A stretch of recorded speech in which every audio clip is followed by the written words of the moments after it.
is here.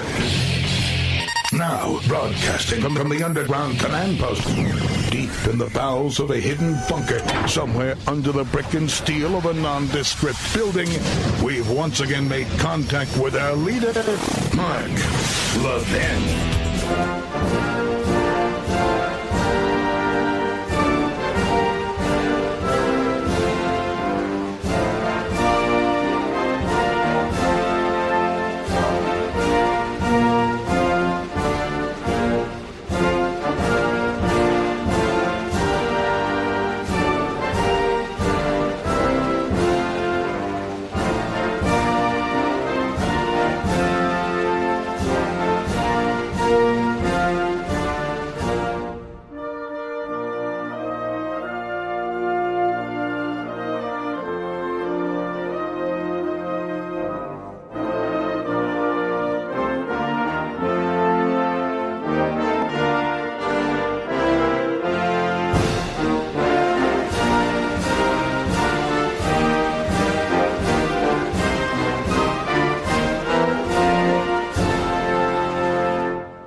You're listening to the best of the Mark Levin Show. Happy Independence Day. Welcome, welcome. A lot going on out there. And most of it not good. If you want to see really good things going on, honestly, look inside your own heart and soul. Look inside your own life and your family. You have not complete control, obviously, but more control. If you want to be down and out, you look at the government. There is an endless effort, a relentless effort to interfere in your life, to tell you what you can and cannot do, to ban things, to compel things. We've really never, ever seen anything like this in our country. Never. And when I look at Mr. Dorm, who did a hell of a job testifying today, and yet I look at the Democrats, and we'll get into this.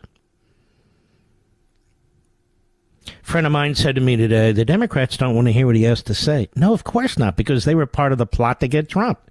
And he exposed it, and he exposed them. Whistleblowers. The only good whistleblower is a whistleblower that can be used to get a Republican. Otherwise, their livelihoods are threatened. They're even threatened with jail when it comes to the Democrats. The Democrats, Joe Biden in particular, speaks more fondly of illegal immigrants who've just entered the country than he does of American citizens, first, second, third, fourth, fifth generation. Think about that. The Democrat Party and Biden,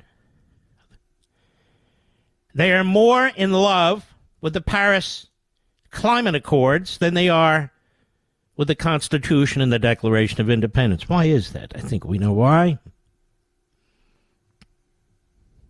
And the list goes on. Where's the worst crime in America? In Democrat cities. Who are the worst judges in America? The Democrat judges. Who are the most partisan, worst prosecutors in America? The Democrat prosecutors.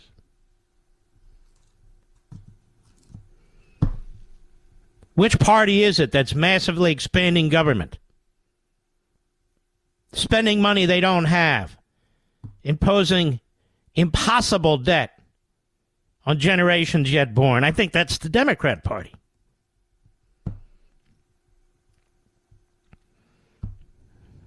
And when you look at today's news, today's events that are going on, as we talked about yesterday, Hunter Biden getting a pass. Why? Democrats. Former President Trump, indictment, arrest, attempts to put him in prison, Democrats. It's unbelievable. People aren't safe in the cities because of the war on the cops, Democrats.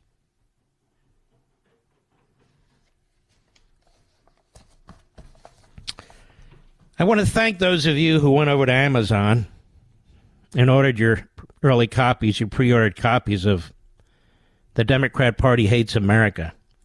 Since then, I've gotten requests. I've kept track of this, Mr. Producer, about 112 free books,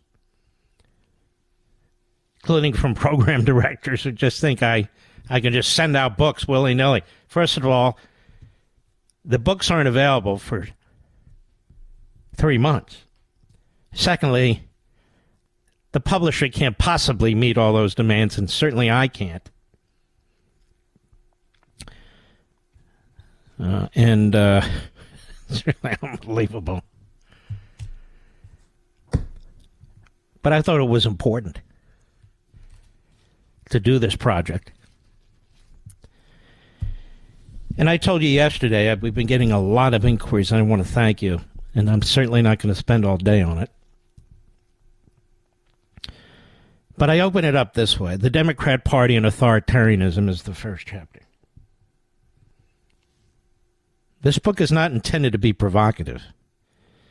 But in the Democrat Party-centric parts of our society, it undoubtedly will be.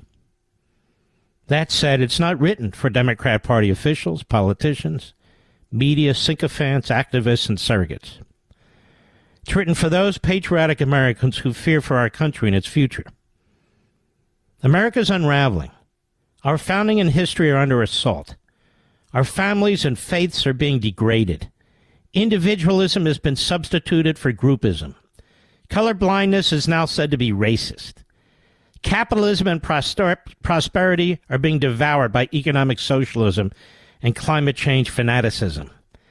Classrooms have become indoctrination mills for racism, segregation, bigotry, and sexual perversion. And teachers' unions are hostile to parental involvement in critical decisions about the health and welfare of their children. In America, free speech and academic freedom are shrinking, and the police state is growing, as is monitoring and spying on citizens.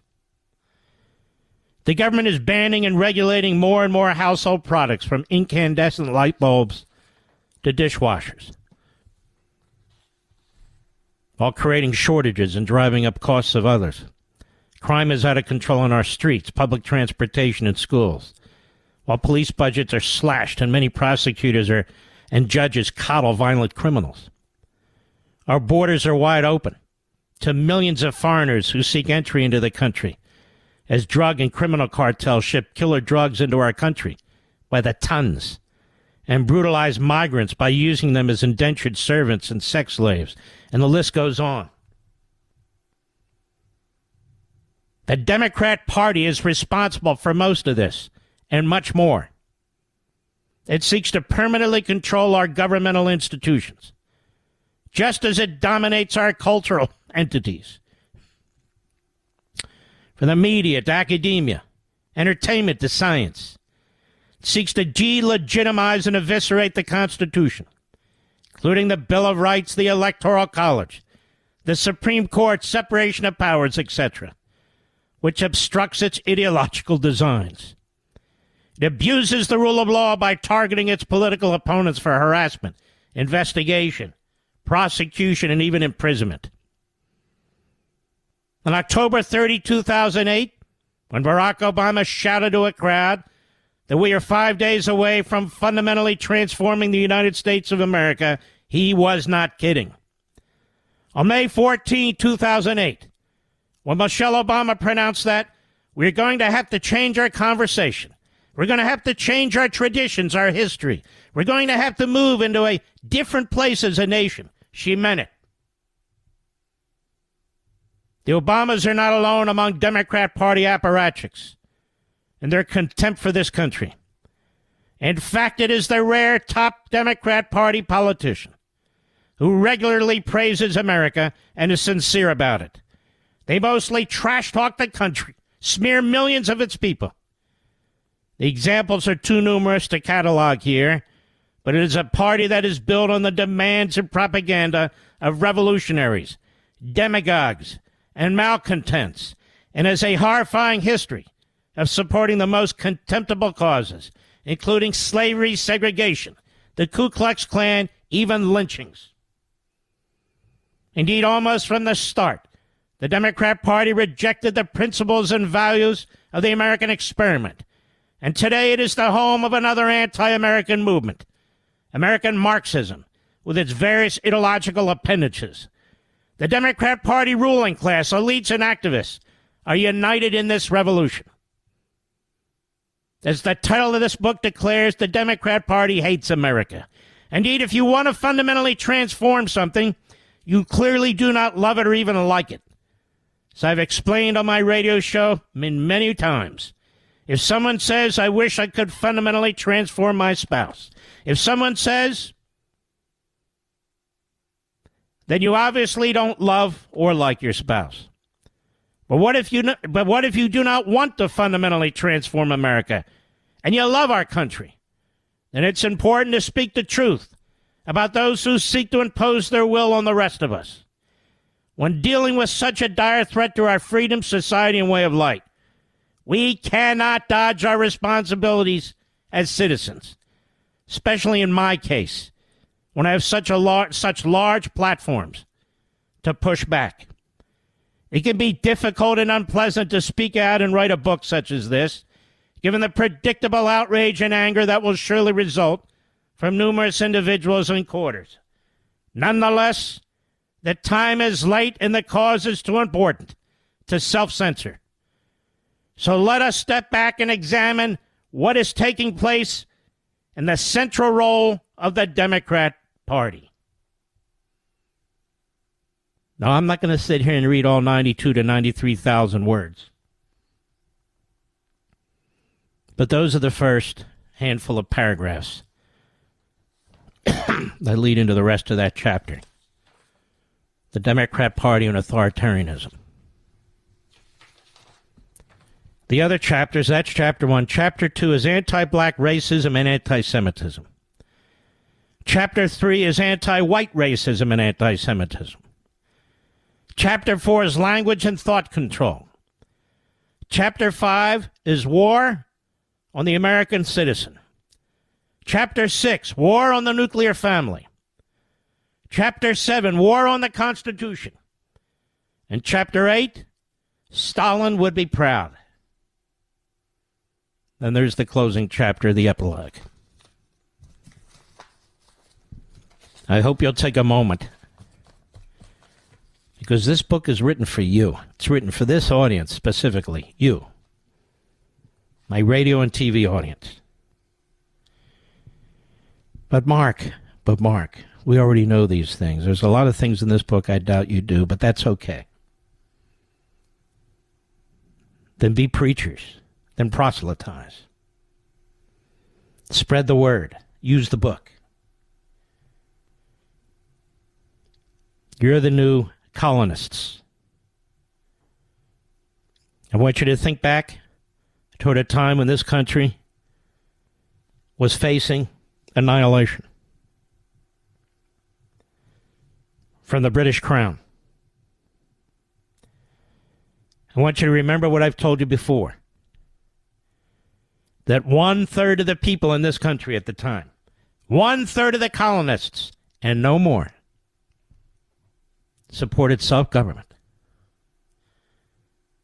supported representative government, supported independence. I want you to remember that 1/3 opposed them and supported the crown. In New England, too. But in one colony against another.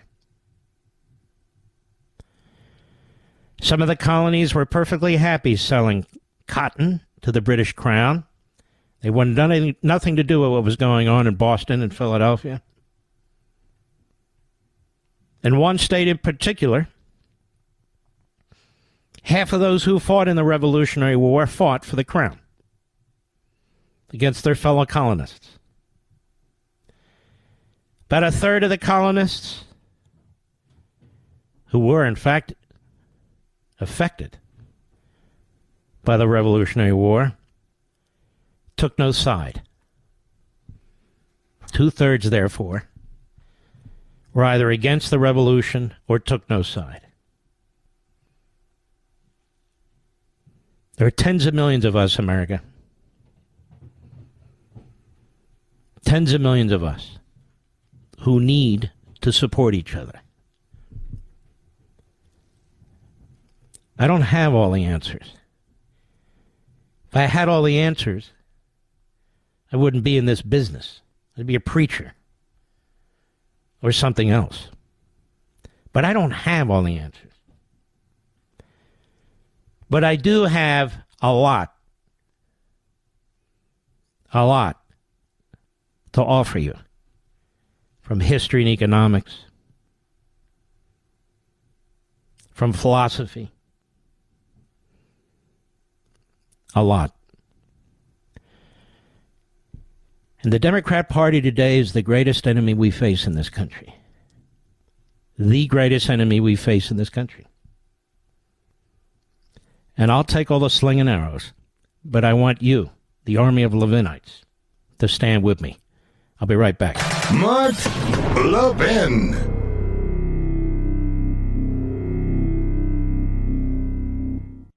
If we've learned anything over the past 2 years, it's that unexpected things can happen. For example, average IRA and 401k balances fell 20% last year, according to Fidelity. We didn't expect that. But here's something that could help if you have an IRA or 401k. Physical gold in your IRA.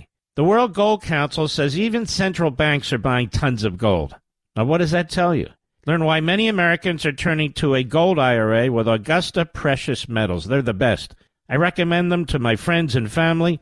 You should call Augusta and get their ultimate guide to gold IRAs. Feels good to know there's another savings option. Diversity is the key. Call Augusta Precious Metals at 8774-GOLD-IRA. That's 8774-GOLD-IRA, 8774-GOLD-IRA. Consult your financial professionals before making investment decisions and get disclosures at AugustaPreciousMetals.com.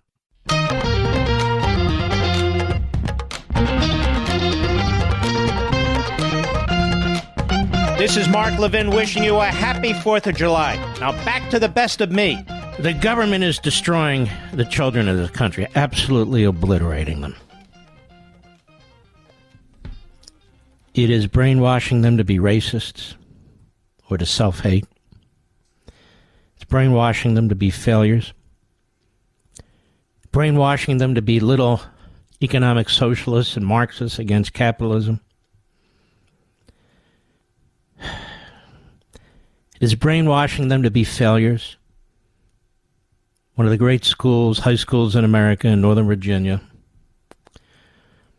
purposely withheld National Merit Scholarship Award information from young people who succeeded beyond other young people, kept the information from them and their parents so they couldn't use it to apply to colleges and universities. Do you want to know why? Too many of them were Asians and Jews. This is your government. School systems. Now, I want to pursue this because now we have low test scores, record test scores across America. I'll be right back. If we've learned anything over the past 2 years, it's that unexpected things can happen. For example, average IRA and 401k balances fell 20% last year, according to Fidelity. We didn't expect that, but here's something that could help if you have an IRA or 401k. Physical gold in your IRA. The World Gold Council says even central banks are buying tons of gold. Now, what does that tell you? Learn why many Americans are turning to a gold IRA with Augusta Precious Metals. They're the best. I recommend them to my friends and family. You should call Augusta and get their ultimate guide to gold IRAs. Feels good to know there's another savings option. Diversity is the key. Call Augusta Precious Metals at 8774-GOLD-IRA. That's 8774-GOLD-IRA, 8774-GOLD-IRA. Consult your financial professionals before making investment decisions and get disclosures at AugustaPreciousMetals.com.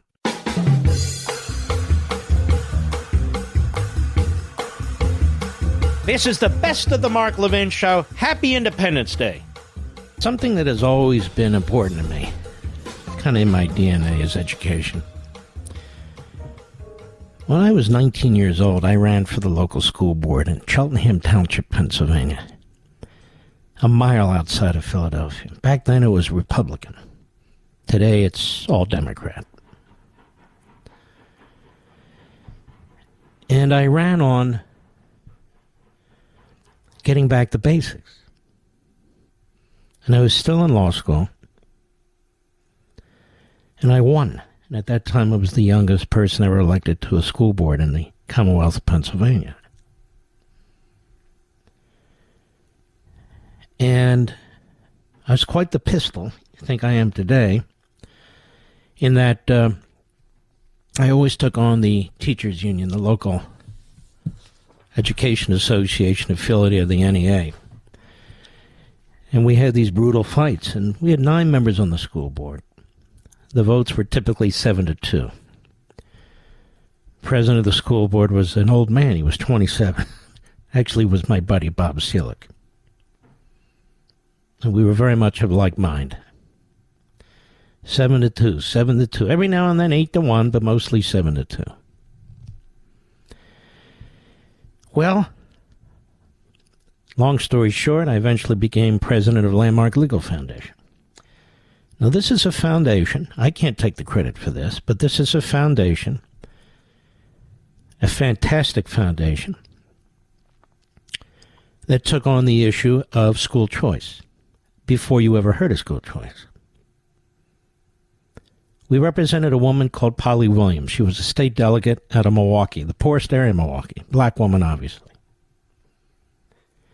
And she supported school choice, as did the governor, Tommy Thompson.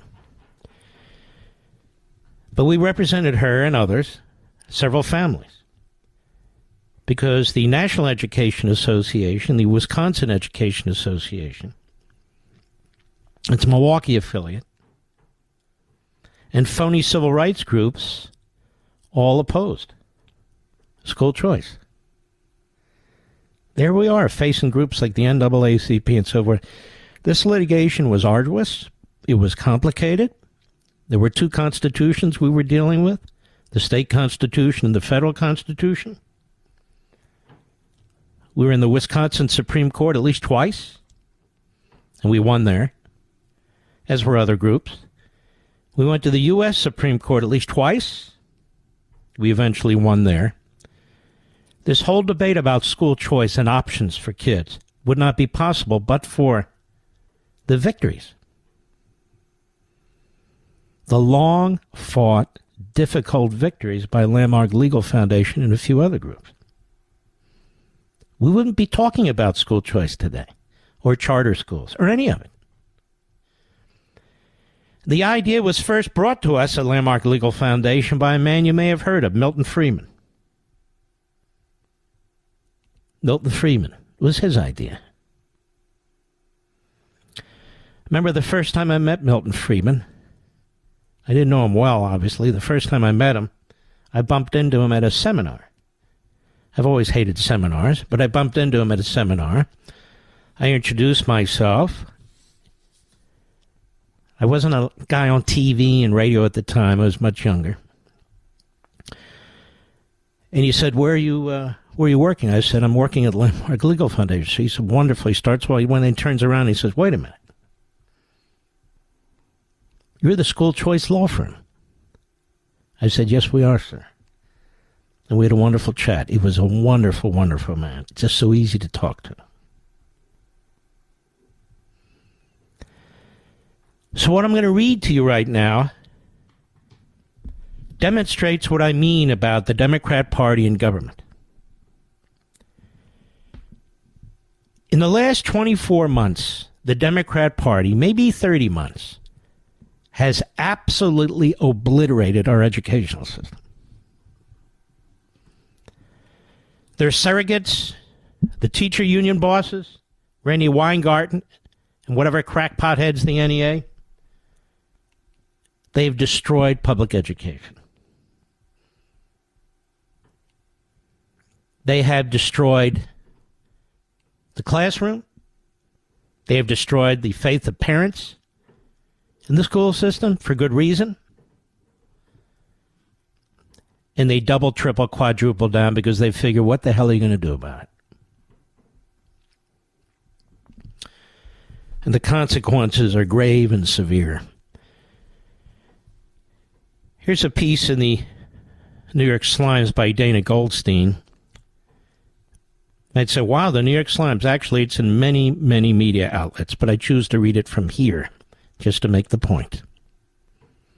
This is also the corporation that's backing the 1619 Project. This is also the corporation that backs everything Democrat. Then they think they can cover their ass with an article like this. Well, it doesn't work. Not here. The math and reading performance of 13-year-olds in the United States has now hit the lowest level in decades, according to test scores released today from the National Assessment of Educational Progress, the gold standard federal examination. The last time math performance was this low for 13-year-olds was in 1990. In reading, 2004. These are 13-year-olds. Performance has fallen significantly since the 2019-2020 school year, when the coronavirus pandemic wrought havoc on the nation's education system. I'm just reading what they wrote.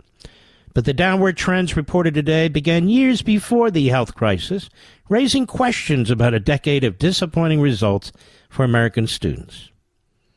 Federal standardized test, known as the NAEP, was given last fall and focused on basic skills. The 13-year-olds scored an average of 256 out of 500 in reading, 271 out of 500 in math, down from average scores of 260 in reading and 280 in math 3 years ago.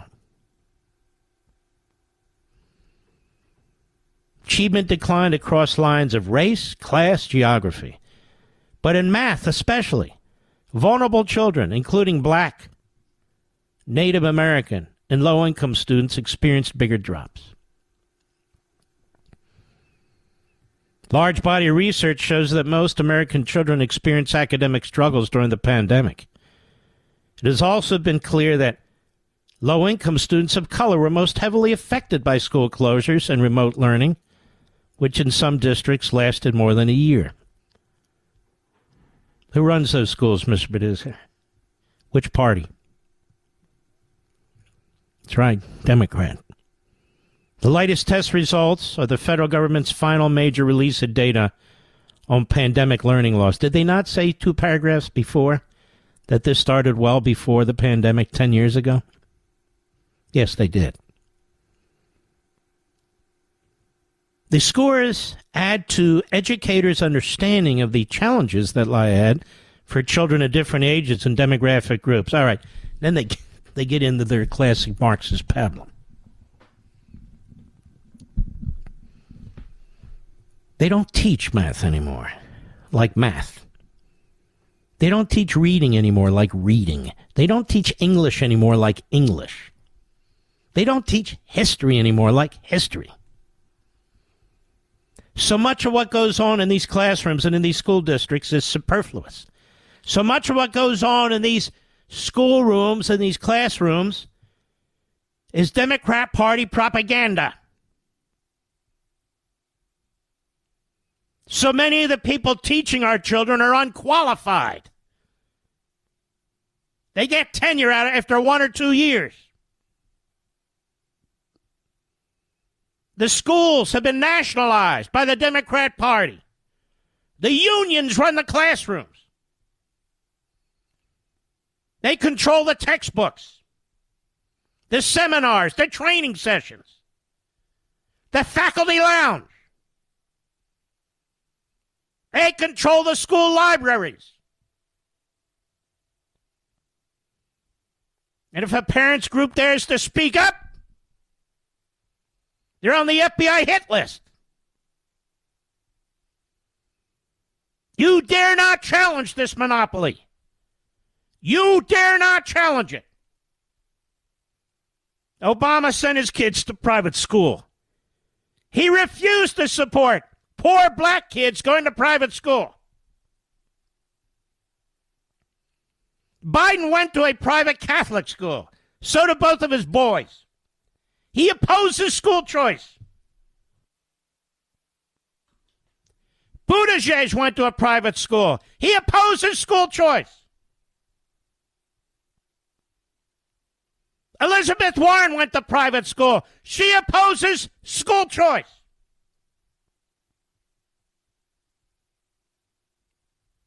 And they talk about the kids. We need another government program. We need to redistribute more wealth. We need to raise more taxes. And anybody who disagrees with them, obviously, is against education. The education scores are going down and down and down. The more powerful the Department of Education becomes, the education scores are going down and down and down. The more control the Democrats have of the classroom. Like everything else they touch, it turns into crap. And now they want to control your children's minds, not just fail at teaching them. And they don't want them to get out of that classroom. We cannot have options, challenges, choice. We need indoctrination into the Democrat Party and all of its screwy Marxist agenda. You have a tomboy in 3rd or 4th grade, a little girl that likes to play with the boys, raises eyebrows now. Wow. Maybe she's more boy than girl. Let me go interview her. Send her down the hall to the school psychologist. And do not tell her parents, who obviously are reprobates who will object. We, the educational bureaucrats, are much superior. We're smarter. We're more progressive. We're more open-minded.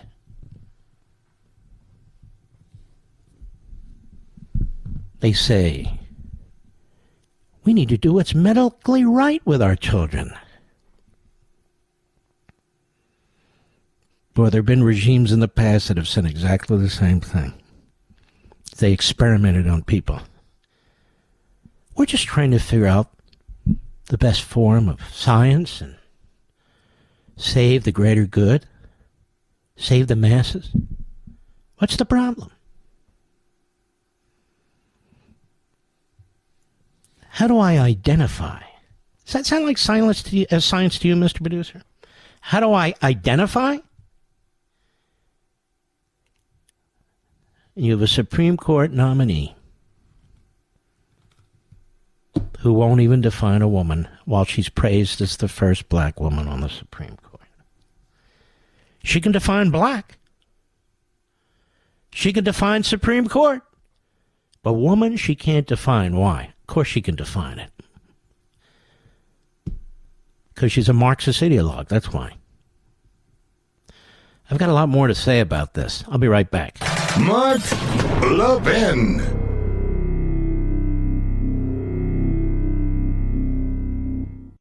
If we've learned anything over the past 2 years, it's that unexpected things can happen. For example, average IRA and 401k balances fell 20% last year, according to Fidelity. We didn't expect that, but here's something that could help if you have an IRA or 401k. Physical gold in your IRA. The World Gold Council says even central banks are buying tons of gold. Now, what does that tell you? Learn why many Americans are turning to a gold IRA with Augusta Precious Metals. They're the best. I recommend them to my friends and family. You should call Augusta and get their ultimate guide to gold IRAs. Feels good to know there's another savings option. Diversity is the key. Call Augusta Precious Metals at 8774-GOLD-IRA. That's 8774-GOLD-IRA, 8774-GOLD-IRA. Consult your financial professionals before making investment decisions and get disclosures at AugustaPreciousMetals.com.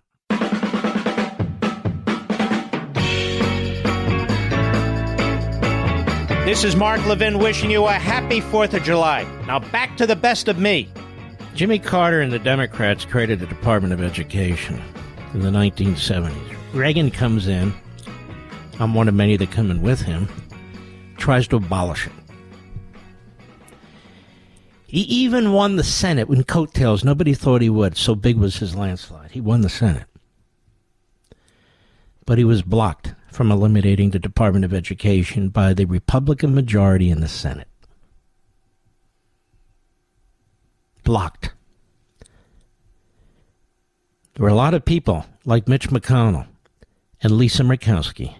Lisa Murkowski is the NEA and AFT's favorite senator, more than any Democrat, as well as Mitch McConnell. This is why we lose these battles. The Democrats are hardened Marxists. And the Republicans, too many anyway, are complete sellouts. Others are passive. It's a disgusting disgrace. Murkowski, today. Nobody holds her to account for what's taking place in our classrooms today. She's a significant vote in a Senate that's almost 50-50. And our friend Tim Scott's going to have to justify endorsing her throughout his campaign.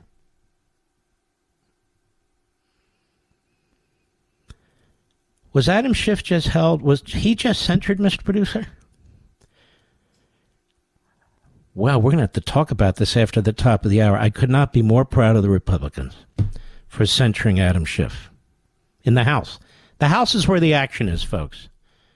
The House is where the action is. The Senate is where you go to the old man and old ladies' home. But the House is where the action is. Adam Schiff has just been censured by the House of Representatives.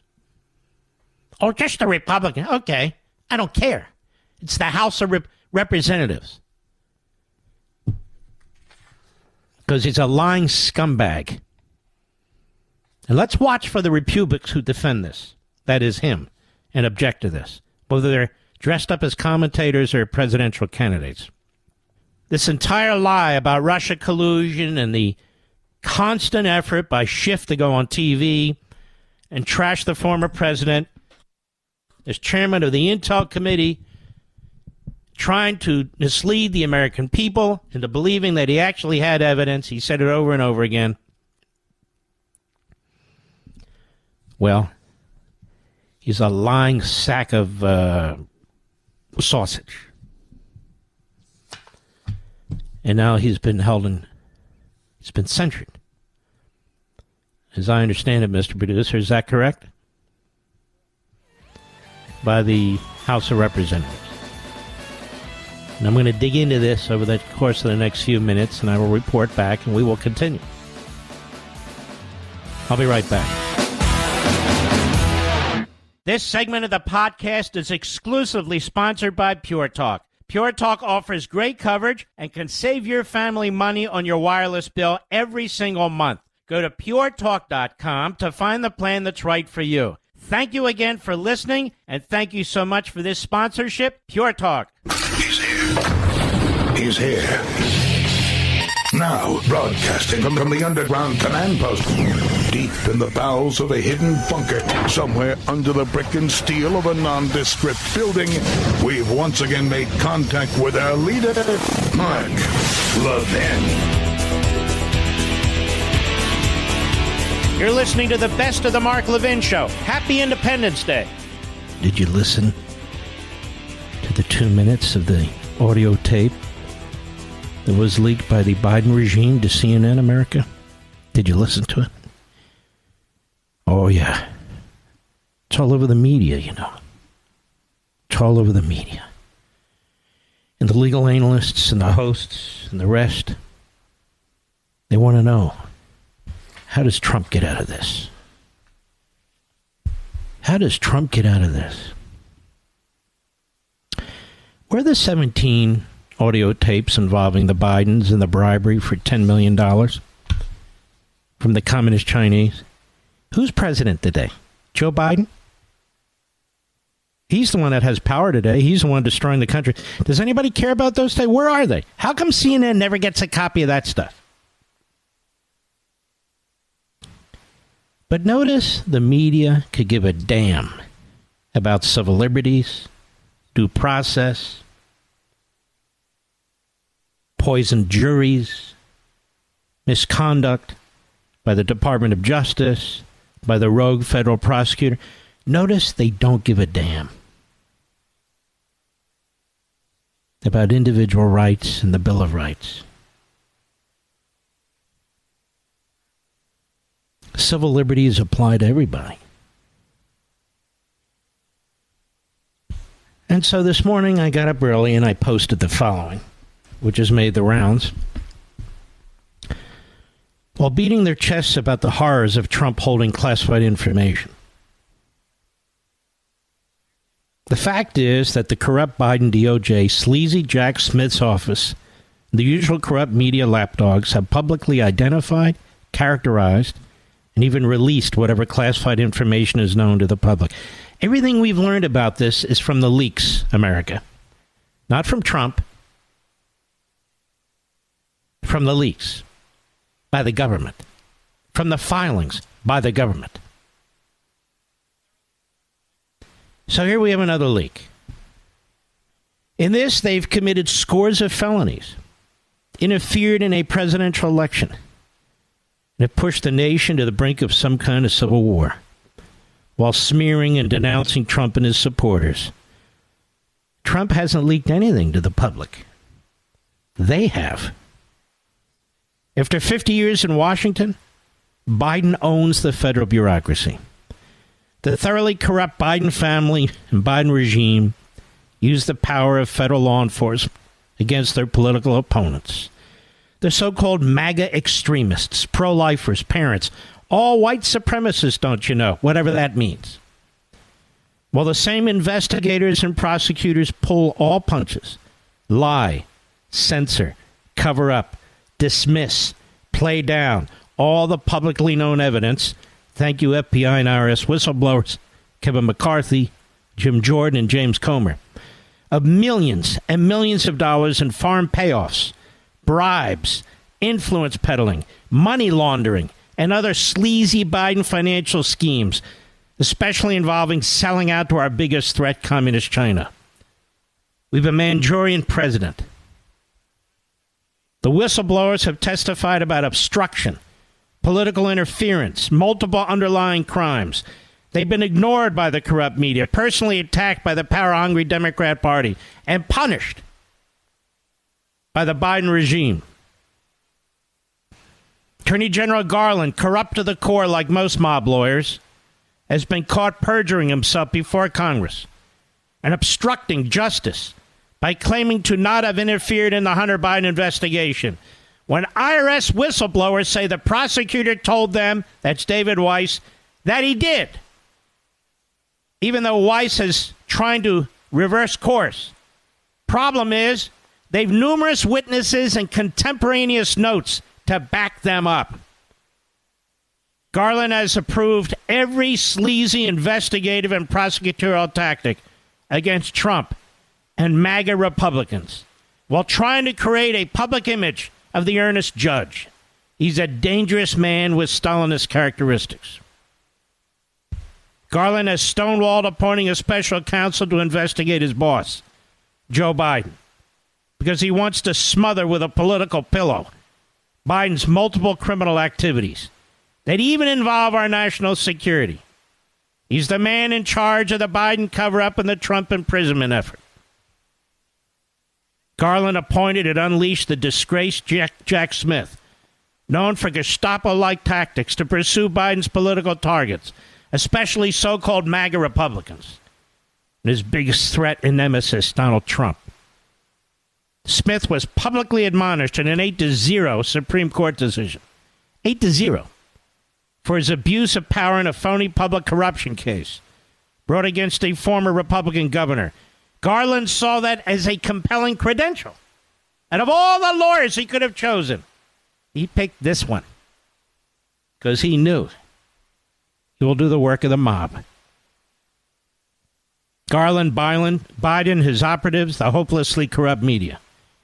The Democrat Party are destroying our country right before our eyes. This latest prosecutorial leak of an audio clip to CNN is further intended to poison the jury pool and deny the former president due process, as he was denied attorney-client privilege and the usual administrative processes afforded former presidents when leaving office. To be clear, we know nothing about the context of the audio. Nothing.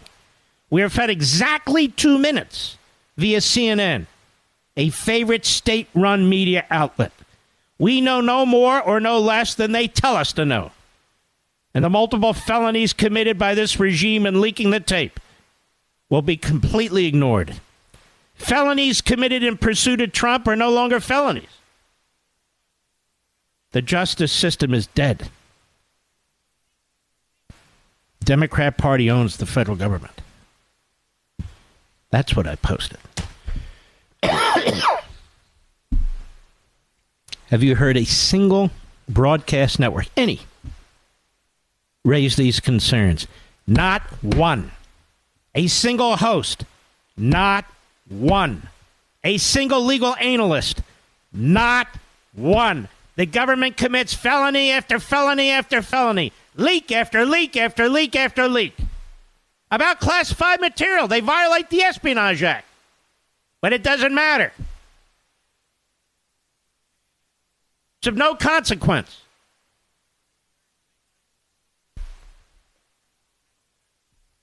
I see this piece about Netanyahu.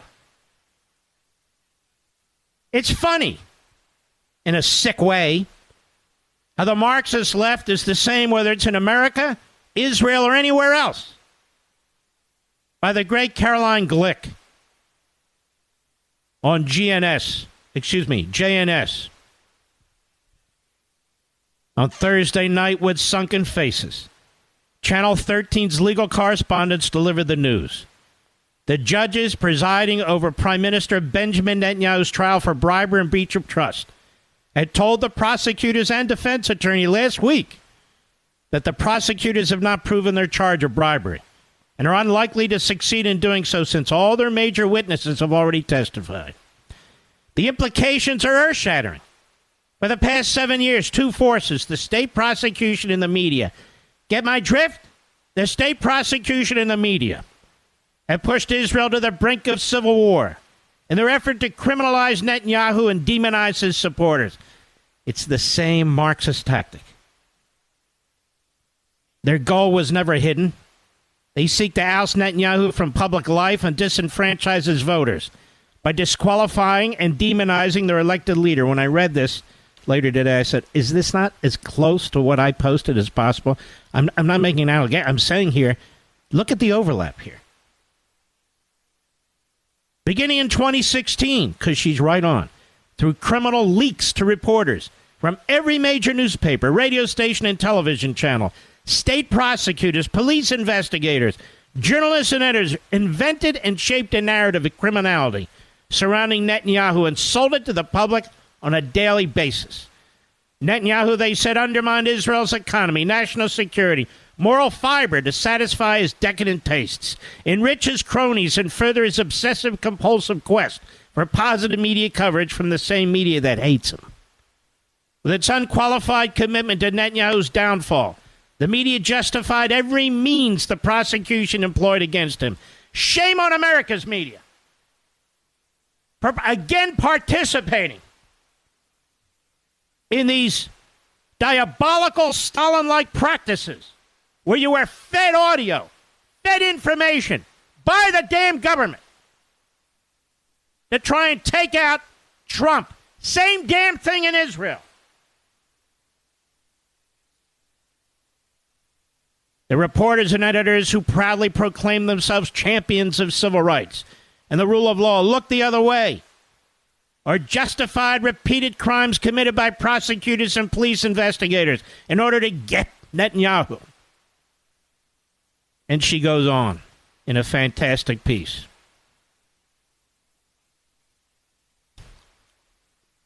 In fact, I can't cut it there. It's too important.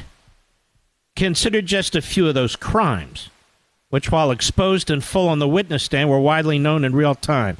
Rather than report them critically or even dispassionately, the media justified or ignored them and attacked as unprofessional and corrupt the few writers and reporters who were willing to expose them. To compel Netanyahu's closest associates to incriminate him, the prosecution and police extorted, tortured, and humiliated two of Netanyahu's chiefs of staff, David Sharon and Ari Haro, former Director General of the Ministry of Communication, Shlomo Filber, and Netanyahu's former spokesman, Nir Havetz, were subjected to physical and psychological torture and extortion at the hands of police investigators, closely guided by prosecutors. They were locked up and denied food and medical treatment. The police ruined Havetz and Haro's marriages. Police carted Sharon's elderly mother into an investigation cell in front of him to try and break him. These men who committed no crimes were subjected to prolonged incarceration and denied sleep. Havetz was jailed in a flea-ridden cell and denied minimal medical care. All the witnesses were subjected to prolonged public humiliation. The police opened a scurrilous criminal probe against Haro and staged a dramatic arrest, taking him into custody as he landed at the airport, as if he were a drug kingpin. Remember Peter Navarro, Mr. and Mrs. America? Remember that? Where they arrested the man in an airport? They opened up another open-ended scurrilous investigation against Filber's son. Haro and Sharon's bank accounts were frozen. Their wives found themselves unable to even buy food at the supermarket. All to take down Netanyahu. Just like in America, whatever they can do to take down Trump. And the media are in on all of it. Multiple other prosecution witnesses were subjected to similar treatment in the state prosecution's campaign to use the criminal probe to intimidate and terrorize Netanyahu and coerce him into stepping down. Sound familiar, America? To demonize and criminalize the sitting prime minister and his associates. Prosecutors and police investigators engaged in widespread criminal use of cyber warfare tools developed to fight Israel's enemies. Netanyahu's closest aides and apparently his children and wife were subjected to illegal monitoring of their electronic communications. Wow. At least we can do illegal search warrants, right? And send a SWAT team to the former president's home. One of the breach of trust charges against Netanyahu allegedly originated in the police's illegal use of such spyware tool against Ari Haro. Again, most of the details of this prosecutorial misconduct and apparent outright criminality on the part of investigators and prosecutors was known, sometimes as it was happening.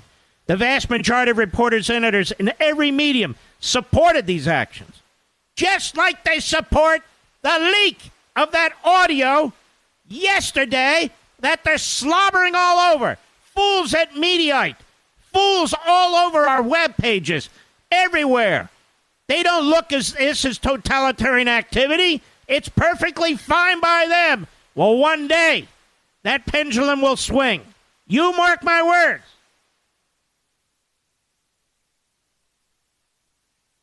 And I will continue when I return. Mark Levin.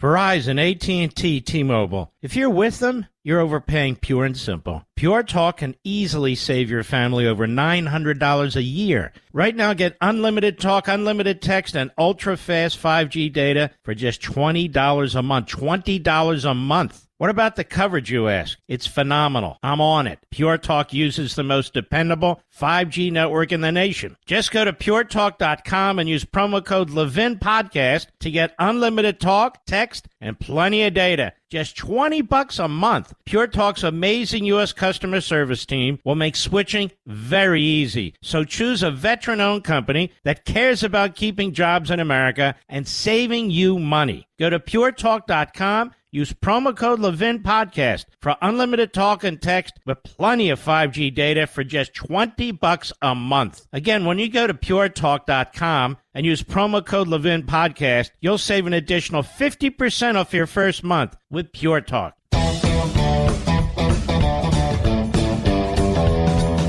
This is the best of the Mark Levin Show. Happy Independence Day.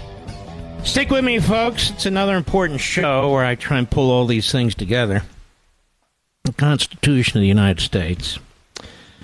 The Marxist left, that would be the Democrats and their media, they love to wave it around when they can use it to help them and to go after their enemies. On the other hand, they condemn the Constitution in every other way as being a document of white slave owners and so forth. So those are their pathologies, and those are their mental issues. The problem is common sense, logic don't matter. There was a ruling today, or an opinion issued today in Moore versus Harper, that's one of the most disgusting opinions I've read yet. A 6-3 majority. That means 3 of the Republicans went with the 3 radical Democrats. It's an opinion written by John Roberts, the Chief Justice, who has made it abundantly clear now that he is a worthless fraud and phony. He has surrendered all his principles. Kavanaugh, who I warned you was no conservative, is proving it every day. And Barrett obviously is under the spell of Roberts, and she's become a complete disaster. More when I return. Verizon, AT&T, T-Mobile. If you're with them, you're overpaying, pure and simple. Pure Talk can easily save your family over $900 a year. Right now, get unlimited talk, unlimited text, and ultra-fast 5G data for just $20 a month. $20 a month. What about the coverage, you ask? It's phenomenal. I'm on it. Pure Talk uses the most dependable 5G network in the nation. Just go to puretalk.com and use promo code Levin Podcast to get unlimited talk, text, and plenty of data. Just $20 a month. Pure Talk's amazing U.S. customer service team will make switching very easy. So choose a veteran-owned company that cares about keeping jobs in America and saving you money. Go to puretalk.com. Use promo code Levin Podcast for unlimited talk and text with plenty of 5G data for just $20 a month. Again, when you go to puretalk.com and use promo code Levin Podcast, you'll save an additional 50% off your first month with Pure Talk.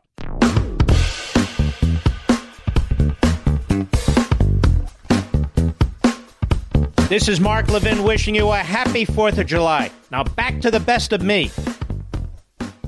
Little tidbits here and there from my new book. The Democrat Party hates the Constitution because it's irrelevant through and through.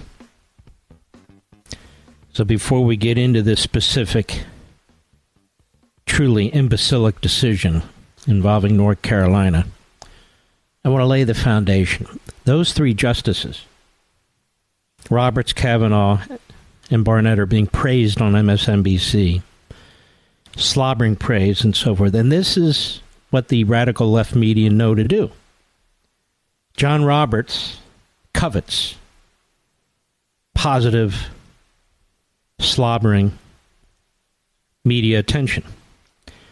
I believe Barrett has been taken under his wing, and he's mentoring her, and she desperately seeks that kind of attention too, as does Kavanaugh after what they did to him.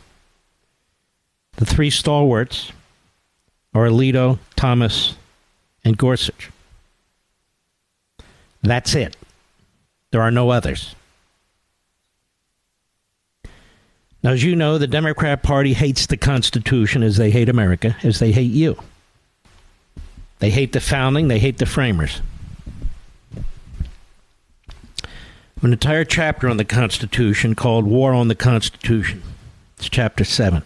I looked with notes and all. This book is actually over 350 pages, but don't let that scare you. It's low. I'm very excited about this book. Now, I have to tell you, pre-orders on Amazon are significantly behind the pre-orders for American Marxism, which does concern me. I'm wondering why. But this is a crucially important message for you. This book is written for you. And I start this chapter. The U.S. Constitution is the most remarkable governing document ever written. Creates a functioning federal government, but protects both state and individual liberties at the same time. Uniquely divides the federal government into 3 co-equal branches with their own responsibilities, and whose members are chosen in fundamentally different ways.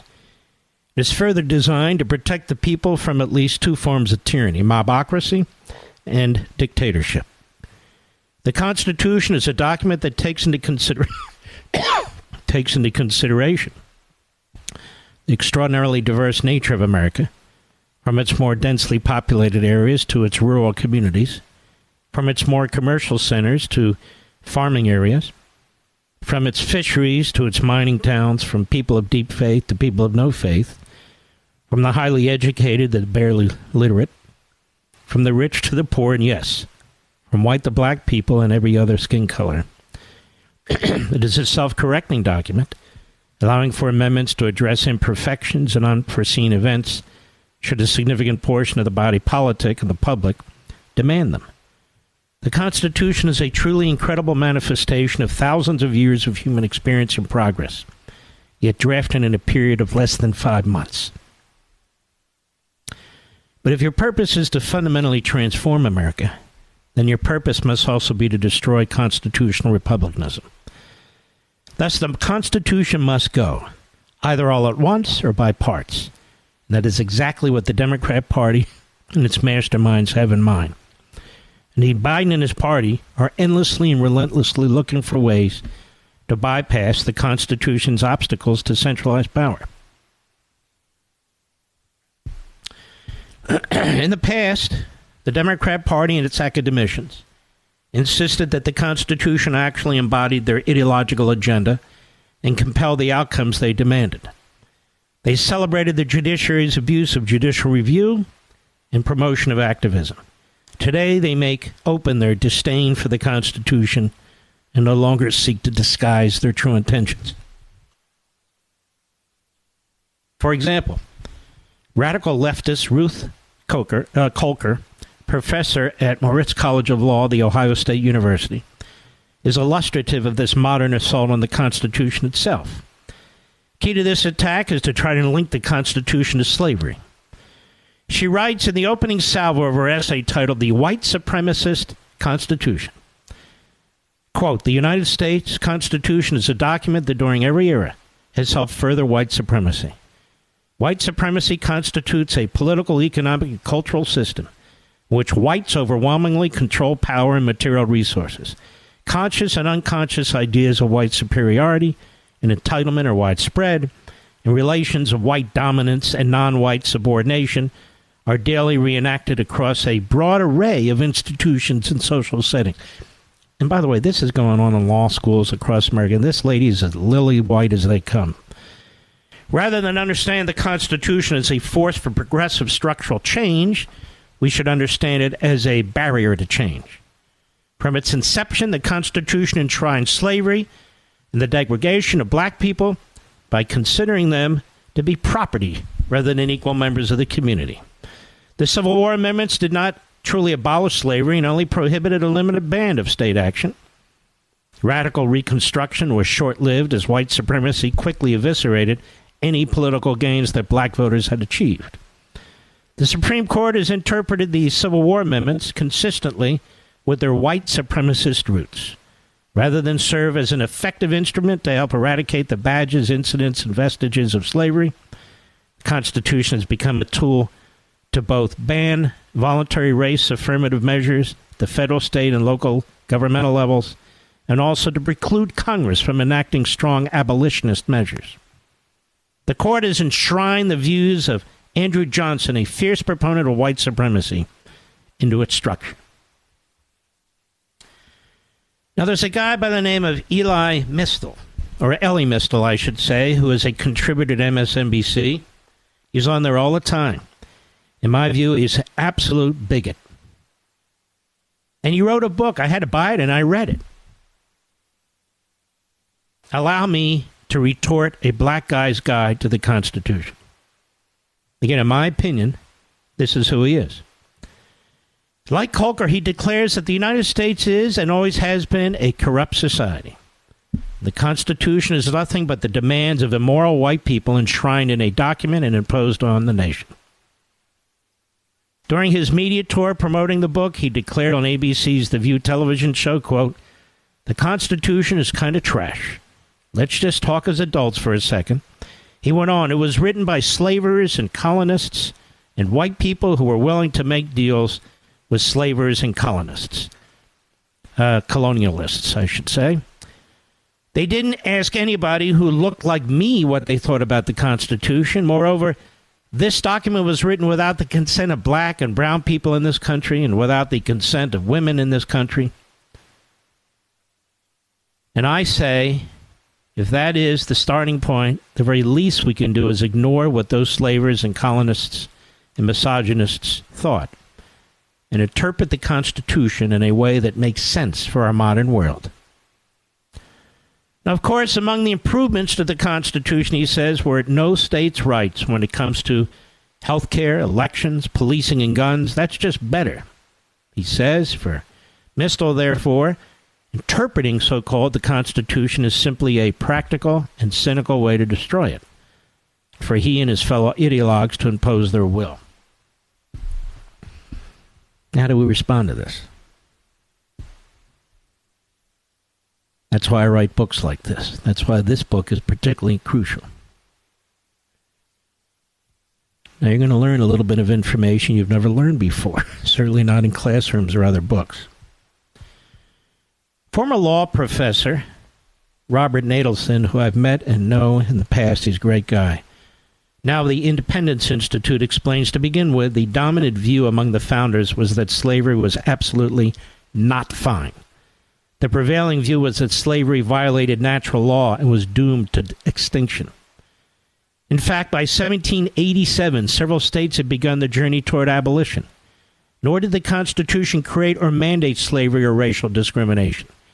These were creations of state law, and they varied from state to state. The founders were forced to accept that situation to prevent America from fracturing into a multitude of nations, constantly at war with each other, as in Europe.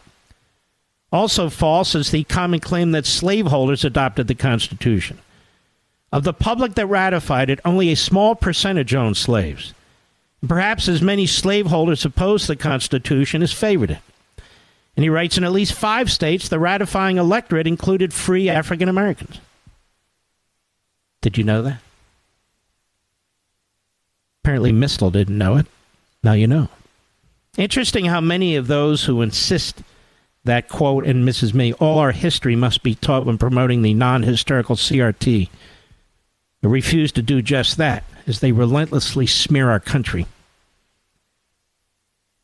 The previously named American Constitution Society, whose president is former Wisconsin Democrat Senator Russ Feingold, have a conference titled Founding Failures, Reckoning with Our Constitution's Generational Impacts on Health and Well-Being.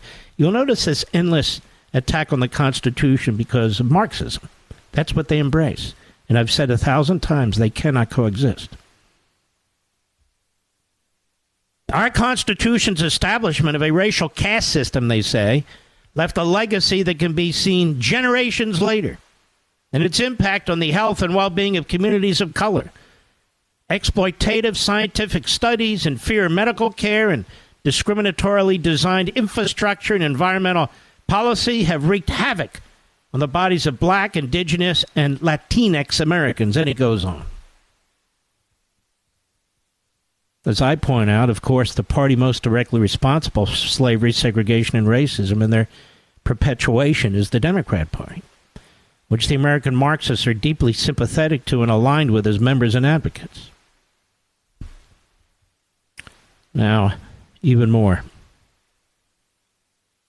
I am scrolling down because I want to make a point. Let's see here, folks. Stick with me. As reported by Alex Taub in the New York Times, they've relied heavily, the modern Marxists, on the old-time Marxist Francis Fox Pippins, among others. But the book gets deeply into the history of the country, and for instance, like Nadelson, Professor Nadelson, Assistant Professor at Hillsdale College, Dr. David Azerrad, makes a good and succinct defense of the framers of the Constitution. Listen to this. He says, the argument that the Constitution is racist suffers from one fatal flaw. The concept of race does not exist in the Constitution. Nowhere in the Constitution, or in the Declaration of Independence for that matter, are human beings classified according to race, skin color, ethnicity, nor one should add sex, religion, or any other of the less favored groupings. Our founding principles are colorblind, although our history regrettably has not been. But the Constitution speaks of people, citizens, persons, other persons, a euphemism for slaves, and Indians not taxed, in which case it is their tax-exempt status, not their skin color, that matters. The first references to race and color occur in the 15th Amendment's guarantee of the right to vote, ratified in 1870. He points out further, the infamous three-fifths clause, as I've pointed out here, which more nonsense has been written than any other clause, does not declare that a black person is worth 60% of a white person. It says that for purposes of determining the number of representatives for each state in the House and direct taxes, the government would count only 3/5 of the slaves, and not all of them, as the southern states wanted to gain more seats. They insisted on it, but it was rejected. The 60,000 or so free blacks in the North and the South were counted on par with whites. The free blacks. The Constitution defers to the states to determine who shall be eligible to vote under Article 1, Section 2, Clause 1. It is a little-known fact of American history that black citizens were voting in perhaps as many as 10 states, at least 5 that we know of, but as many as 10 at the time of the founding. The precise number is unclear, but only Georgia, South Carolina, and Virginia explicitly restricted suffrage to whites. He says because the Constitution does not explicitly recognize slavery and does not therefore admit that slaves were property, all the protections it affords to persons could be applied to slaves. Any one of these provisions in the hands of an abolitionist statesman, any one of them, would make a difference. And you know who underscored that point, Mr. Producer? In a speech in July 5th, 1852, Frederick Douglass, who'd been a slave, who escaped slavery, was really a genius. And he said the most fantastic things about the Constitution, that if men would only follow it. That's in the book too, but I'm not going to read any more right now. Those of you who have pre-ordered, thank you. Those of you who are thinking about it, may I ask that you go ahead and jump in? The book isn't going to change between now and when it is released, but I want you to get into the queue to be the first among to receive it. I feel when I write these books that they're very important for helping to coalesce a movement to save the country. But you're going to learn information in these books to counter the Marxist left, to counter the Democrat Party that you never heard before. And let's do this together. Amazon.com, Books A Million, Barnes & Noble, they all have sites. See if we can push this book finally to number 1 on Amazon.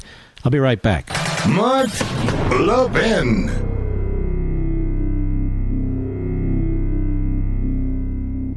Verizon, AT&T, T-Mobile. If you're with them, you're overpaying, pure and simple. Pure Talk can easily save your family over $900 a year. Right now, get unlimited talk, unlimited text, and ultra-fast 5G data for just $20 a month. $20 a month. What about the coverage, you ask? It's phenomenal. I'm on it. Pure Talk uses the most dependable 5G network in the nation. Just go to puretalk.com and use promo code Levin Podcast to get unlimited talk, text, and plenty of data. Just $20 a month. Pure Talk's amazing U.S. customer service team will make switching very easy. So choose a veteran-owned company that cares about keeping jobs in America and saving you money. Go to puretalk.com. Use promo code Levin Podcast for unlimited talk and text with plenty of 5G data for just $20 a month. Again, when you go to puretalk.com and use promo code Levin Podcast, you'll save an additional 50% off your first month with Pure Talk. This is the best of the Mark Levin Show. Happy Independence Day. I can guarantee you, that if any information was leaked that was actually fingering Joe Biden or his family, the issue wouldn't be the information that was leaked. The issue would be Who leaked it? What are their motives? Are they going to be tracked down? I'm quite serious about this. You have none of that today except from me and maybe a few others I haven't heard. No concern about the constitutional violations, whether it's attorney-client privilege, whether it's endless leaking. That's why I have so much respect for Dershowitz. Yes, he's a Democrat, but he's not a Marxist. He's under terrible assault from his own party and his former friends. But he calls them as he sees them. I call them as I see them, too. And I'm not going to stop. That what was done last evening was deplorable. Absolutely outrageous. Otherwise, you cannot have due process in this country when you're trying to poison a jury pool like this. And every media has participated in it. And every media I've watched and heard. I'll be right back.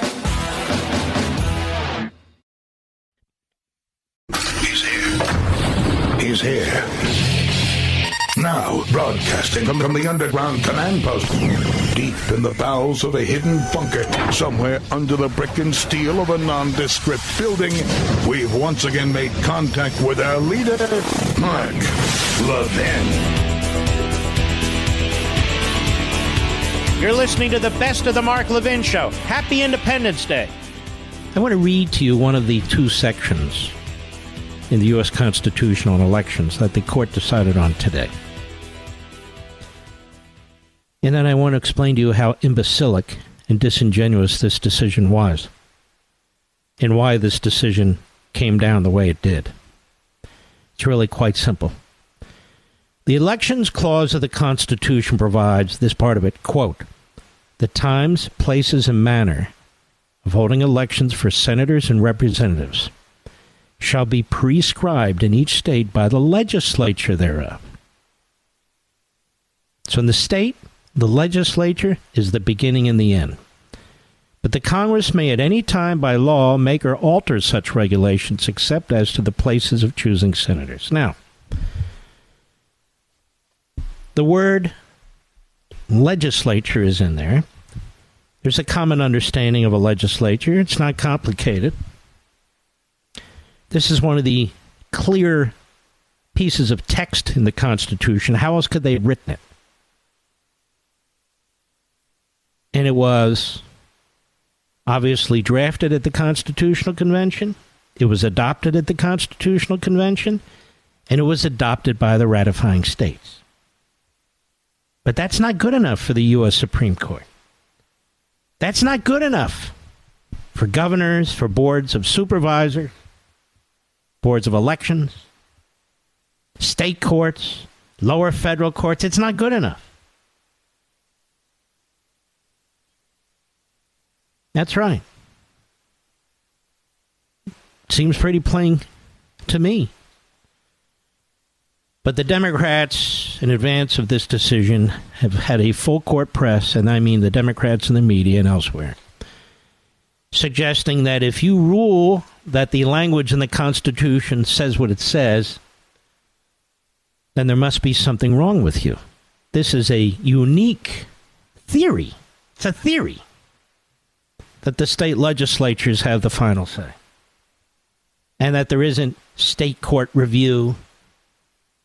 And the U.S. Supreme Court today even expanded it to federal court review. So the state legislature is just a bit player, and it can be overruled by state courts, by federal courts. And you remember all this during the last election, correct? So the Supreme Court just rewrote the Constitution. Remember the first hour where I read at some length about our Constitution? And that what it takes is virtuous people to embrace it, to follow it, to execute. Well, we lack virtuous people in high positions in America today. Busy running around trying to get Trump. That's pretty much all they do these days. Oh, and destroy the country.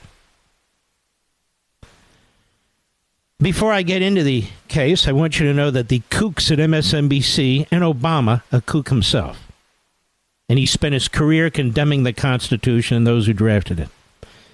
While they praised Roberts, the Chief Justice who wrote the majority decision and blew out the text, Kavanaugh, who was so beaten down by the left, he's doing everything he can to build up his cred, and Barrett, the biggest disappointment of them all. Last days of the Trump administration, she is confirmed. She's considered a scholar. It turns out she's just another rhino because she's under the wing of Roberts. And this is, after all, the Roberts court, and he doesn't like all the talk about a right-wing court. This case is imbecilic, the majority decision. It is illogical, completely illogical. On two grounds. Number one, this case was already resolved, even though it went up to the Supreme Court, by the Supreme Court of North Carolina. The petitioners, including the Speaker of the North Carolina House, said that the North Carolina Supreme Court did not have the power to change the district lines that were determined by the Republican state legislature. It didn't have that power. And they cited, among other things, this section of the Constitution. We get to make these decisions. The people who elect us, we get to make these decisions. Well, guess what? In the next election, the subsequent election, the people of North Carolina elected a new Supreme Court of majority, I should say. And that court reversed the prior court and agreed with the Republican Speaker. And the case was over. There were no issues for the U.S. Supreme Court. That happens from time to time, you know. But the U.S. Supreme Court didn't drop the case. It wanted to give an opinion. The majority wanted to give an opinion. Even though there was no issue left to adjudicate. The petitioners, as a result of the state election and the new majority on the state Supreme Court, they won. They won their issue. But the U.S. Supreme Court, the majority said, no, we want to take this up. Now, number one, that is outrageous. That means the court wants to play in this field an activist role. It had literally no basis for ruling anything today. Because the people who brought the case, their case was satisfied. It was over. It's moot. But Roberts, the Chief Justice, the three Marxist radicals on the court who always stand together when it comes to a major case. And now the two other rhinos, they wanted to hear the case. They wanted to decide on the case. Now, what did they decide? What did they decide? The language seems pretty clear, doesn't it? It's plain English. I mean, if you come from a big-time law school and you've been a judge or you've been... Certainly you know how to read plain English, like a few sentences in the Constitution. Let me read them again. The times, places, and manner of holding elections for senators and representatives shall be prescribed in each state by the legislature thereof, but the Congress may at any time by law make or alter such regulate. There's another section of the Constitution, too, which we've spent a lot of time on. Again, it emphasizes the role of the state legislature in the choosing of electors. Doesn't say the state, it says the state legislature. And yet in other parts of the Constitution, we have a whole 10th Amendment that talks about the states, not the state legislature. But this had no impact on the six justices.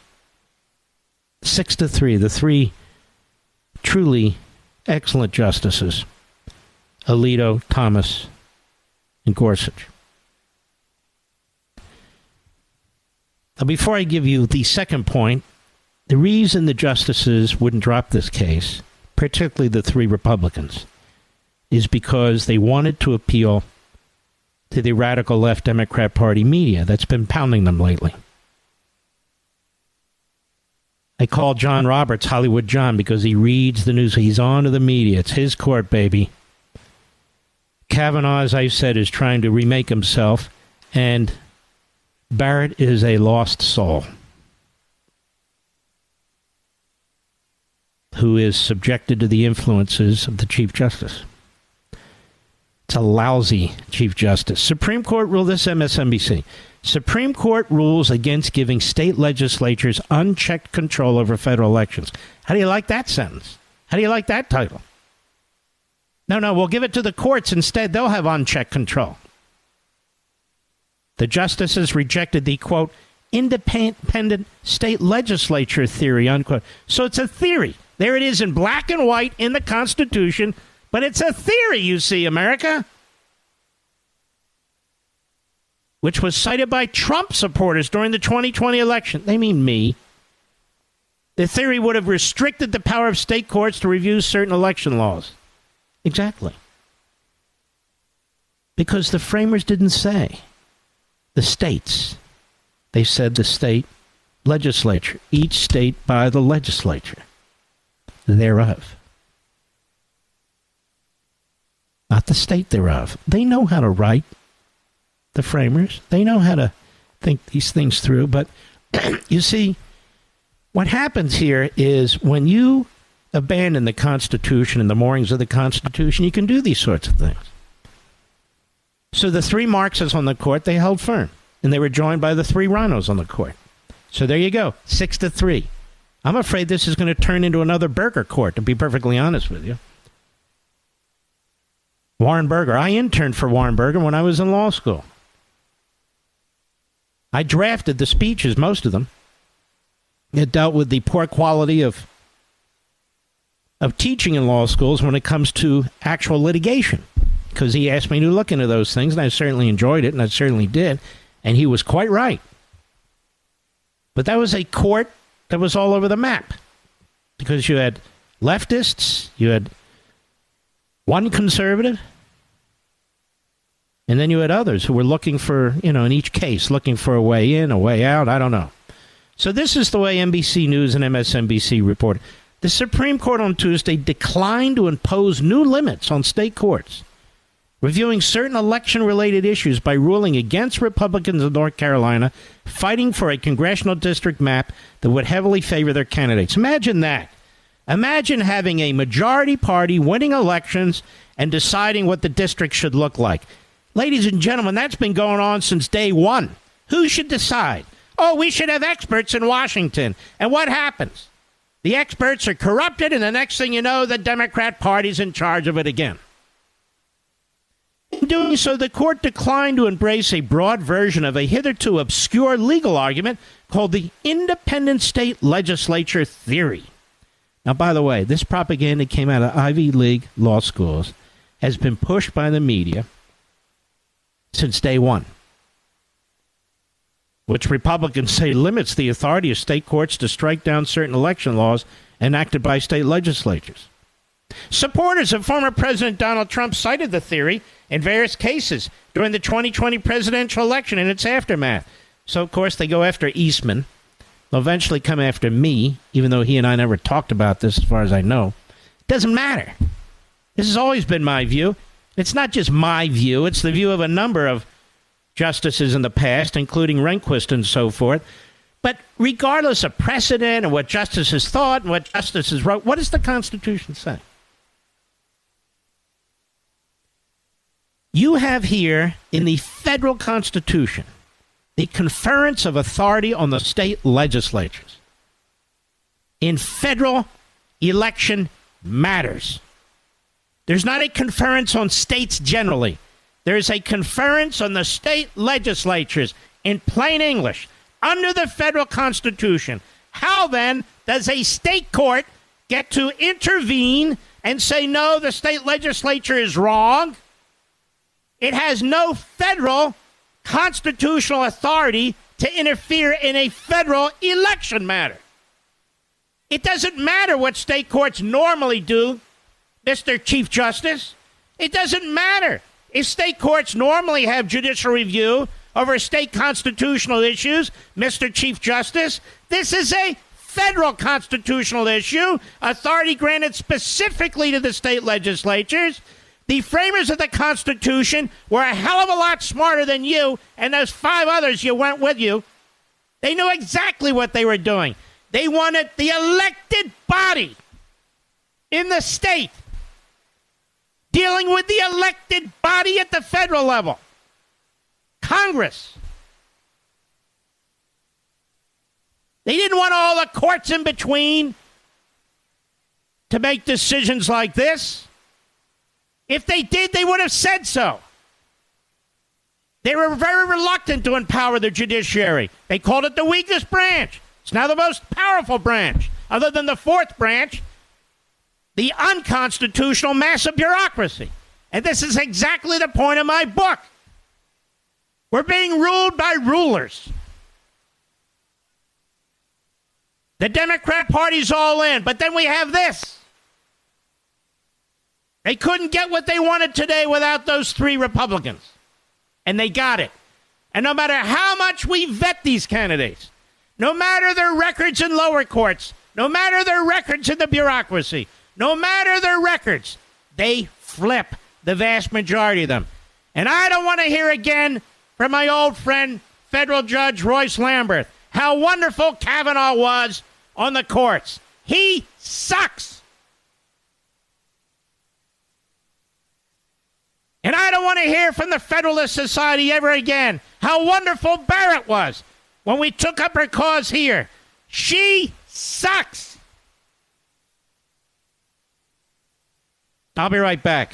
Mark Levin.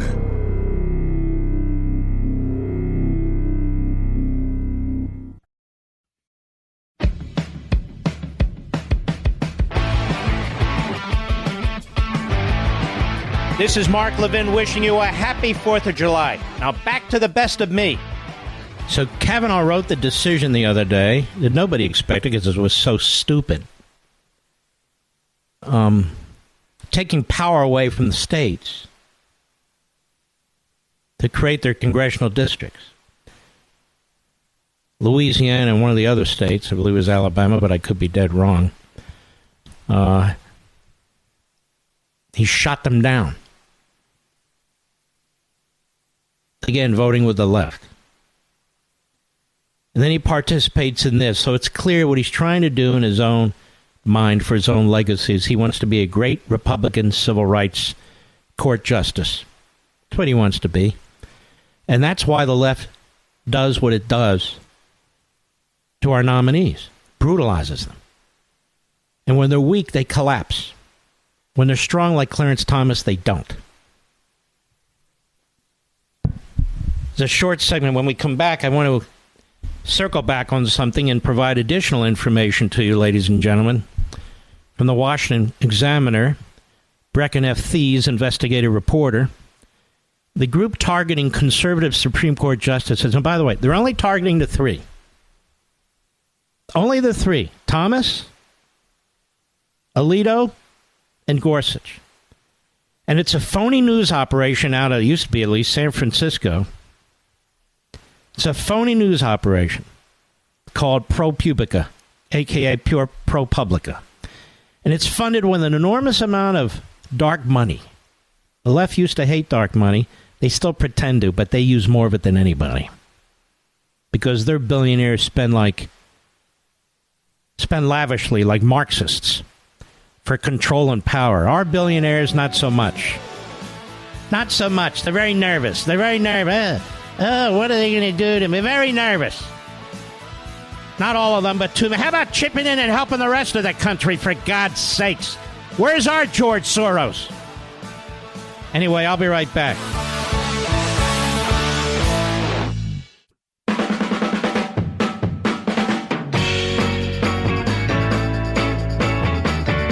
This is the best of the Mark Levin Show. Happy Independence Day. All right, what I want to do here is demonstrate to you how this works in the meeting. So today, Chief Justice John Roberts, Associate Justice Kavanaugh, Associate Justice Barrett are being praised as saviors of democracy, rejecting the crackpot idea of the independent legislative theory. Apparently, they can't read plain English. And by the way, as a footnote, I just want to try this with Chief Justice Roberts. Let me put this in a way that even he should understand. So, John, that's what I used to call you before you became a justice. John, new North Carolina Supreme Court's elected in. See what I'm saying? And they get in there, and they reverse the old North Carolina Supreme Court ruling that was challenged by the petitioners. So the petitioners aren't petitioners anymore. They won at the Supreme Court level in the state. No longer any issues. We call that moot, John. Maybe you missed that in law school and thereafter. So the case is moot. But John and Kavanaugh and Barrett, they decide they want to rule anyway. And, of course, the three radical justices, they're laughing all the way to the cafeteria in the Supreme Court because they're thinking, boy, what three schmucks we got here. And so they rule for the position that was argued by the party that lost the case in the state of North Carolina, and we're not the petitioners here. So as if standing in for the state, having lost in the state Supreme Court, the Supreme Court revives the defense in a case that's moot. Wow. Now, what they've unleashed here, of course, will be endless lawsuits in state and federal court by the left. So the state legislatures will not have the final say, do not have the final say, even though according to the federal Constitution, they're the only state entity that has any say. See how this works? So the Supreme Court, with the opinion written by Johnny, here's Johnny, and support with Barrett and Kavanaugh, have completely altered the election process in the Constitution. And they've not only empowered state judges, get this, they've empowered federal judges. But they don't say how exactly or when exactly or why exactly to also intervene as they see necessary in state legislative decisions. So the state legislature really has no say.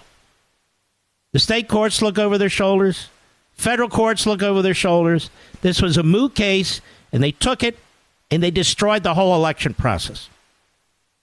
Extreme activism. Extreme activism. Just as bad as any activism of the far left. And, of course, the three radicals in the court think it's perfectly fine.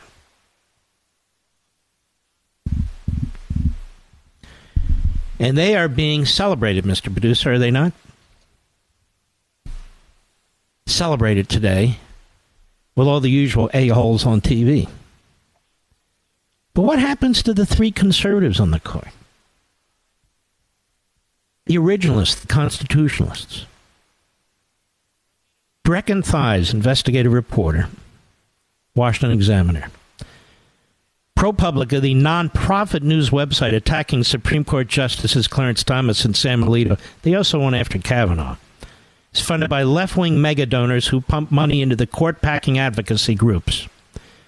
Picking up speed since the overturn of Roe v. Wade last year, the website has repeatedly alleged ethics violations against Thomas and Alito. For Alito, the website published details on a 2008 fishing trip. Oh, wow. That he took with conservative hedge fund manager Paul Singer. ProPublica pointed out the trip was not included in Alito's annual financial disclosure and that he didn't recuse himself from a case involving Singer's organization. Now, before I continue, did he set up 20 shell corporations? No. Did he get over $30 million from the Communist Chinese and others and launder it through shell corporations and others? No. Did he illegally buy a gun? No. Did he fail to pay his taxes? No. Are there audio of him in some kind of a bribery scheme? No. Did he sleep with hookers? No. Was he a drug addict? No. Well, then we got to get him for something, don't we? He was on a fishing trip. Oh. Alito preempted the report earlier this week with an op-ed for the Wall Street Journal where he defended himself and accused ProPublica of leveling false charges. You'll recall I read that to you. And ProPublica exclusively cites leftist ethics experts, so-called, who confirm their priors about constitutionalist justices to satisfy their dark money Democrat donors. The website was founded in 2007 by Sandler Foundation. It's a radical left group, which has given nearly $40 million to ProPublica since 2010. That foundation, cholera, formed by Herbert and Marion Sandler, so some funding money into left-wing groups that actively call for investigations into Thomas and advocate for court packing. The Sandlers have been blamed in part for the 2008 housing market crash, even making it onto Time magazine's list of 25 people to blame for the financial crisis. So how do you fix all that? You become a sugar daddy for the Democrat Party. That's how you do it. All will be forgotten. The same foundation that made ProPublica possible with an astounding $40 million also gave $500,000 to Demand Justice, a dark money court-packing group that spearheaded smear campaigns against Justices Gorsuch, Kavanaugh, and Barrett. Well then, Barrett hasn't learned her lesson. Demand Justice got $500,000 in a 2019 Sandler earmark grant to a group called New Venture Fund, which is part of a web of left-wing dark money nonprofit groups managed by consulting firm Arabella Advisors. This is the commie network, in my view, of Stalinist and Leninist and Maoist-like operations on behalf of the Democrat Party. The network spent nearly $1.2 billion in 2020 alone. All this dark money. What happened to our country? We lost it. These billionaires, our billionaires, are passive. Yeah, I don't know. That Trump is awfully controversial. I don't know. Demand Justice has been pushing heavily for investigations into conservative justices. Its deputy chief counsel, Katie O'Connor, called for Thomas's resignation in April. And it goes on. And you'll notice how they coordinate with the Democrat Party. Pelosi there, her teeth almost falling out of her mouth. By the way, is Pelosi's face melting now, Mr. Producer? You know, I've explained before that they've pulled her skin so tight behind her head on multiple occasions that I think the stitching is coming loose. But I actually think with the summer coming and climate change, and it's so hot now, breaking record temperatures, I don't know, I'm just saying that. Anyway, her face is melting. I think Nancy Pelosi's face is melting, much like John Kerry's face is melting. They got to pack it with, ice every night to make sure it hangs in there. It's filled with applesauce and mashed potatoes. Where was I? Doesn't matter. You get the point? So they coordinate with little Dick Durbin. They coordinate with the other Democrats on Capitol Hill. Pelosi, we demand. Shut the hell up. You demand. Got the most corrupt president in American history. Bought and paid for not just by the communist Chinese, but every government I can think of. Money laundered through shell corporations. You got your mob lawyer running the attorney general job over there at the Department of Justice, protecting his boss like he's supposed to, the mob boss, the Manchurian president, protecting his son, not appointing a special counsel. These guys are as crooked as hell. Then they unleash this moron from The Hague with his tough beard. Oh, he's a tough guy. Threatening people's lives, calling them in front of grand juries, having a grand old time in a Democrat city. Justice be damned.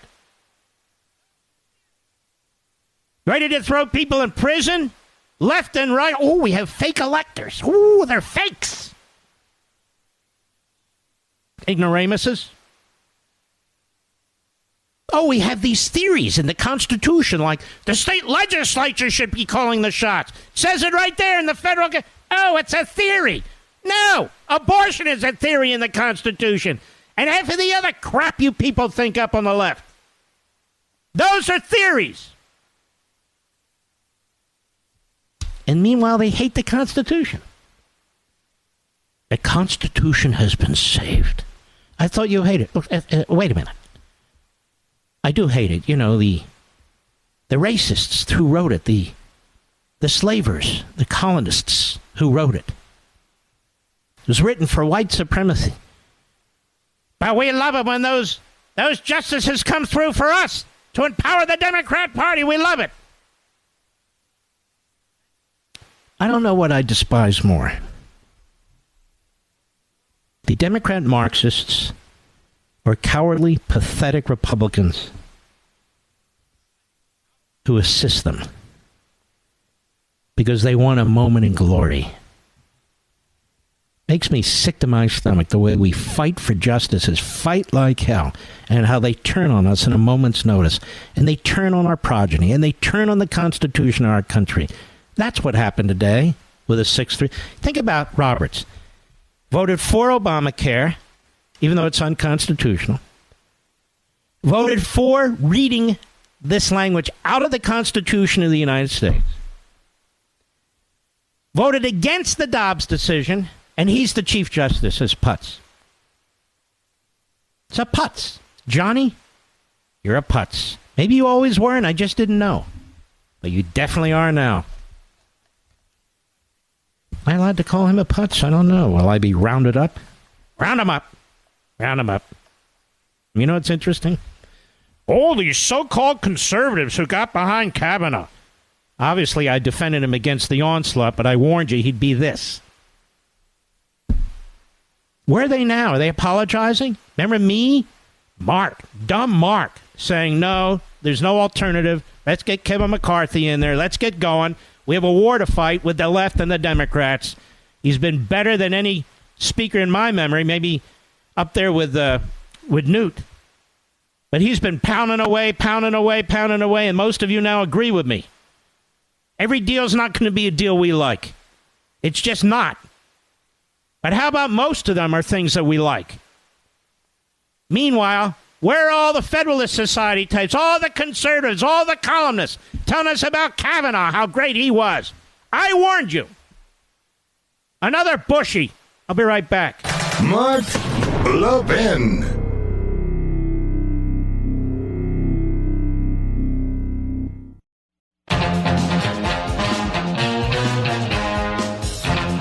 You're listening to the best of the Mark Levin Show. Happy Independence Day.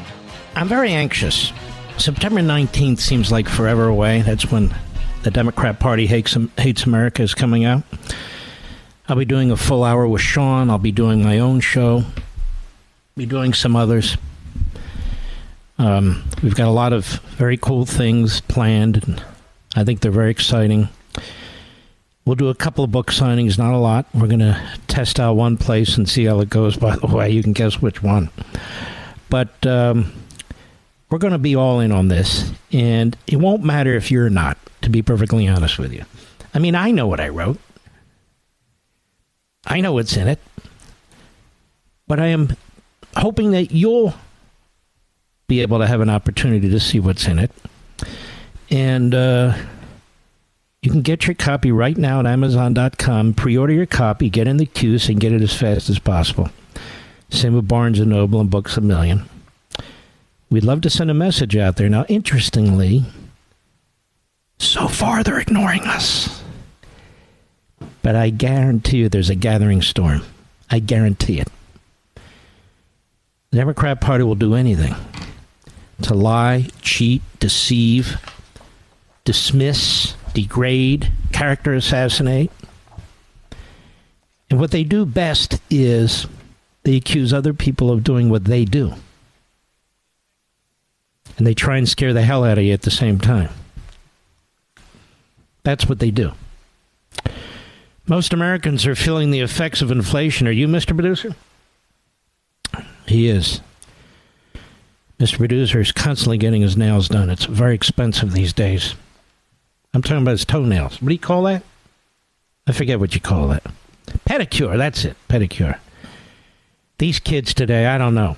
I'm telling you, folks, you are going to love this book. I don't believe I've ever said that about another one of my books, but I've always felt that way, that you would, because this book in particular, when I sat down and wrote it and spent all those hours and days and weeks and months on it, I had you in mind.